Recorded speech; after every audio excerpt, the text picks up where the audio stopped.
दिसंबर 2019 में चीन के वुहान शहर से नोवल कोरोना वायरस फैलना शुरू हुआ, जिसकी वजह से पूरा साल 2020 लॉकडाउन और पाबंदियों में निकल गया और लगभग आधा 2021 भी ऐसे ही निकल गया। इसके संक्रमण से बचाव का सबसे इफ़ेक्टिव तरीका है अपने हाथों को साफ रखना, चाहे हैंड सैनिटाइज़र या फिर चाहे साबुन से। लेकिन ये साबुन काम कैसे करता है नोवल कोरोना वायरस या फिर कहें कोरोना वायरस के खिलाफ? इसे समझने के लिए हमें सबसे पहले वायरस और उसके स्ट्रक्चर को समझना होगा कि वायरस होता क्या है। Virus is something which is in between living and non living. मतलब वायरस सजीव और निर्जीव के बीच में कहीं एग्जिस्ट करता है। ना ही हम इसे पूरी तरह से सजीव कह सकते हैं और ना ही पूरी तरह से निर्जीव ही कह सकते हैं।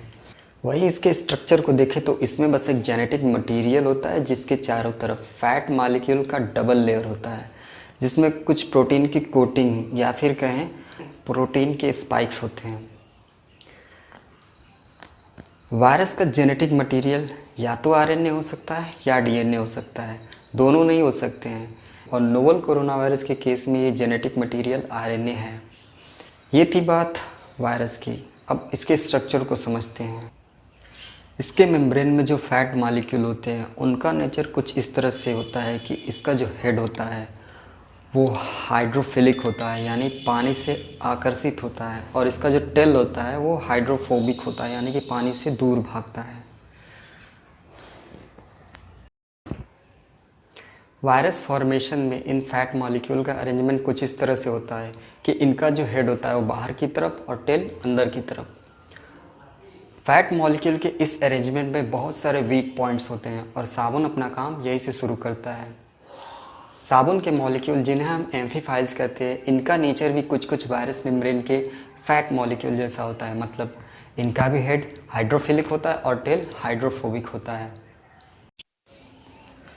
जब हम पानी और साबुन को अप्लाई करते हैं तो साबुन के ये मॉलिक्यूल अपने को वायरस मेम्ब्रेन के फैट मॉलिक्यूल के बीच एडजस्ट करने की कोशिश करते हैं और वायरस की रेगुलरिटी को बिगाड़ देते हैं, जिससे वायरस अपने एलिमेंट्स में टूट जाता है। अब यही एम्फीफाइल्स वायरस के उन एलिमेंट्स के चारों तरफ हो करके बबल बना लेते हैं, जिन्हें हम धो करके पानी से साफ़ कर लेते हैं और इस प्रकार वायरस से संक्रमित होने से बच जाते हैं। लेकिन ये प्रक्रिया तुरंत नहीं होती है। इस प्रक्रिया में लगभग 20 से 25 सेकंड का समय लगता है। तो साबुन से हाथ धोइए और सेफ रहिए।